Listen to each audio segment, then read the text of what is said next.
You are watching Fugitive Red Eye, and we are well into October, and I'm surprised I haven't done anything Halloween-y yet. So here I bring you another collection video, this time focusing completely on my horror collection. However, it will not be my complete horror collection for a couple of reasons.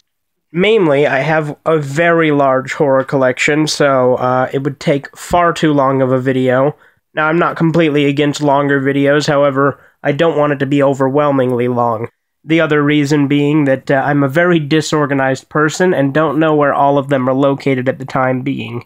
So I will just be kind of showcasing several various films to kind of give you an idea of the type of horror movies I have. I'll also throw in a couple of books and some other stuff for good measure. So without further ado, here we go. Here we have Now Eat the Movie. Now I know I've talked about this a few times on the channel already, but this is the movie that resurrected my channel. Basically, it is so obscure that it doesn't even have its own Wikipedia page. The movie itself is very cheaply made. It looks like it was entirely filmed on a camcorder with little to no budget and no editing. And it's the only film role of rapper Brotha Lynch Hung. It's basically kind of a little slasher film, I guess you would call it, with some witchcraft in there and a few other things. It's a very interesting film. Has a very similar look to it as Redneck Zombies, which I'll actually show as the next thing here. But yeah, here's something really obscure, and if you haven't seen it, you may or may not like it. As I mentioned, the entire thing looks like it was filmed on like a cheap camcorder with no editing, but it's still very entertaining to me. And if you're a fan of Brotha Lynch's music, you might at least get a laugh out of it. Not to mention, when you look at the label, it's just a plain white text label like that. And here again we have Redneck Zombies, which I have talked about again briefly on this channel in the past by Troma Studios or Troma Entertainment. That again was filmed almost entirely on a camcorder and distributed on home video. I'm not the biggest fan of Redneck Zombies, to be honest. It's pretty gory, as are most Troma films.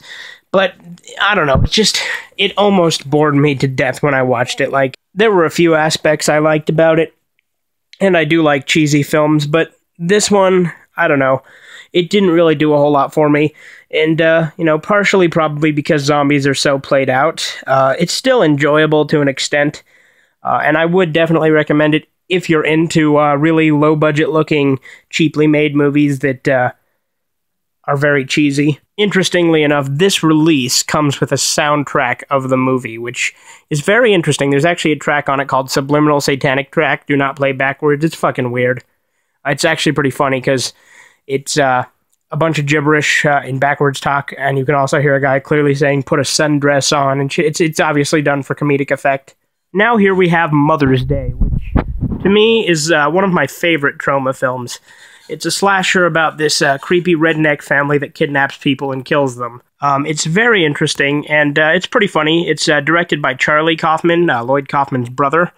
It's a decent enough movie, and if you're really into Troma, this is one that I definitely recommend you don't pass up. Now here we have one of these horror collection sets. They're usually fairly cheap, and they come with anywhere from 4 to 50 movies, depending on the quality of the movies and the quality of the set itself. Now this one I actually haven't had a chance to watch myself yet, but I'm definitely planning to give it a go.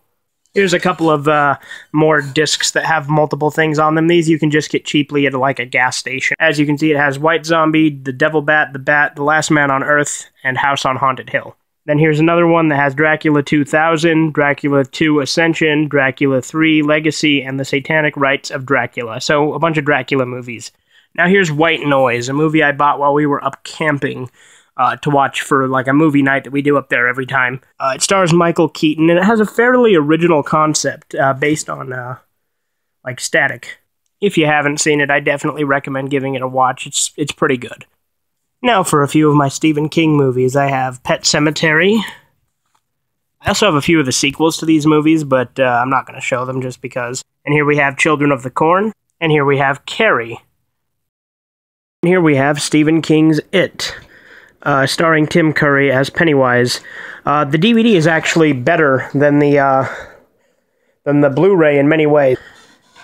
Namely, the DVD is in widescreen, and it has surround sound, which the Blu-ray does not. One thing about this disc that I want to point out is you have to flip it once you're halfway through the movie, because each half is on a different side of the disc, so If you bought it on Amazon and you weren't aware of that, that's why you only saw half of the movie. Now here we have the Rocky Horror Picture Show. Now, I wouldn't really consider this horror, but it does have horror in the title, and it is kind of horror-y. I think it's so stupid that they're making a remake of this, because this movie is a classic, and there's no way you can remake it and be successful. I've seen the trailers. It looks like a fucking episode of Glee. Now here we have Killer Clowns from Outer Space. What else can be said other than Killer Clowns from Outer Space? I mean, it's pretty fucking self-explanatory. It's a horror comedy, it's very cheesy, the clowns are claymation, and I fucking love the shit out of it. And now for the ultimate horror, something that Satan himself shit out. Just kidding. Here we have Cloverfield, a found footage film that came out quite a while back. I can't remember exactly when, but it was several years ago, before found footage had become so oversaturated. Cloverfield is a giant monster movie, plain and simple. It's enjoyable, and I love it. The spin-off, 10 Cloverfield Lane, is actually even better, and it's not found footage. It's like a suspense thriller. It's really good. You should check it out if you haven't seen 10 Cloverfield Lane. And here we have another horror comedy, Shaun of the Dead. One of the very few zombie movies that I absolutely love. Starring Simon Pegg and Nick Frost, this was the beginning to the Three Flavors Cornetto trilogy. I do own all three, but the other two aren't really horror, so they're not included in this video. And speaking of zombie movies I actually like, here's 28 Days Later and 28 Weeks Later. A very different take on zombies, and it's very good. I recommend you watch it if you haven't. Like I said, I hate zombies, so I love this, and I think a lot of you guys would love this as well. Definitely give it a watch if you haven't seen it. Here we have the Omen Complete Collection. This is a very shitty case. The discs keep falling out of place and fucking it up, but it's still a very good movie collection. I haven't actually watched it all yet. The only one of these I've actually seen is the remake. And here we have a couple of tapes. Now, I actually have one more of these somewhere. These are Secrets of the Unknown. I haven't actually watched either of these yet. I purchased them a while back at a thrift store because they looked interesting to me. But yeah, I haven't watched them yet, but it looks very interesting. There's one on Dreams and Nightmares and one on Secrets of the Mind. Like I said, I have one more somewhere, but I don't know where the hell it is. And here I have another one of those multiple packs. Has Halloween H2O, Hellraiser Inferno, Dracula 2 Ascension, and Children of the Corn 5. Here I have Kevin Smith's Tusk. One of the most bizarre horror comedies I've ever seen. It's about a guy who wants to turn another guy into a walrus. It's really fucking weird. Here I have Scream 4, which I bought just because it wasn't on Netflix when I watched the first three. Incidentally, I really do love this movie series, and I watched the first season of the show, but I'm actually sick of it and don't like it. I love the movies, and the show, I think, had kind of the right idea, but I don't think it's executed very well. And here we have Scream the Director's Cut, only released on Laserdisc.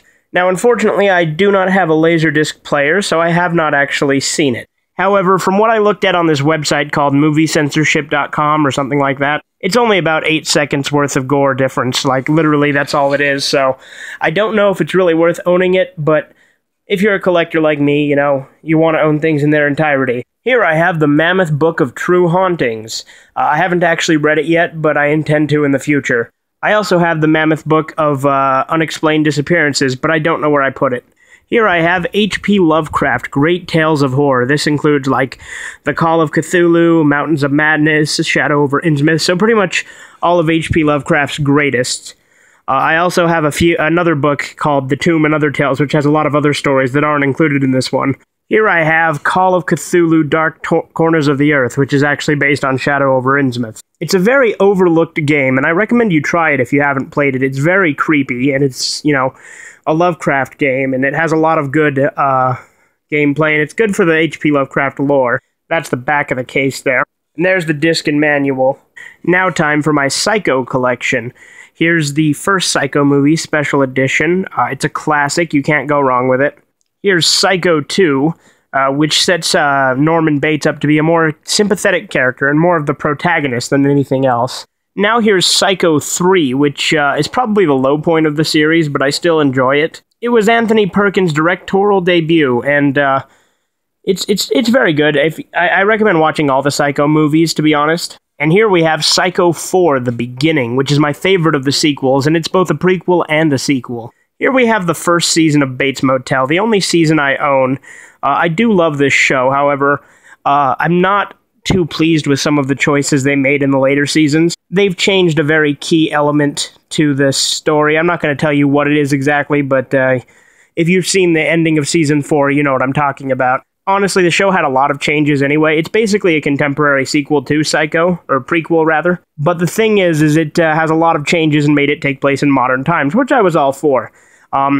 And I think Season 3 was really the high point of the show. But that being said, I'm probably still going to watch Season 5. It's just, I'm not all for them with some of the casting choices they've made. For instance, they put Rihanna as a very prominent character in the Psycho series, so I really don't think she's a good casting choice. She's not a good actress, so, I mean, she might do a good job. I'll give it a chance, but, I don't know. Musicians don't usually make good actors. And now for my Saw collection. Here's the first 5 Saw movies in one little pack. They're all the uncut versions, so only downside to this pack is it doesn't come with the second disc for any of them, so it's missing many of the special features. Here we have Saw 6 in a Blockbuster case, and I keep the sticker on for nostalgia. Again, it's the unrated version. And here we have Saw 3D, or Saw the Final Chapter. Unfortunately, this is not the uncut version because for whatever ass-backwards reason, the uncut version is only on the Blu-ray version, and at the time I bought this, I didn't have a Blu-ray player, so, unfortunately, I didn't get the uncut version. I might re-get it in the future, I haven't decided. I love this series, though, and I'm so hyped for Saw Legacy. But I think that about does it for this video. It's just a selection of my horror collection. Again, it's not the complete collection by any means, but it's just kind of an idea to give you the kind of thing that I have. If you want to see more of these, let me know. But this has been Fugitive Red Eye, and you have a good day.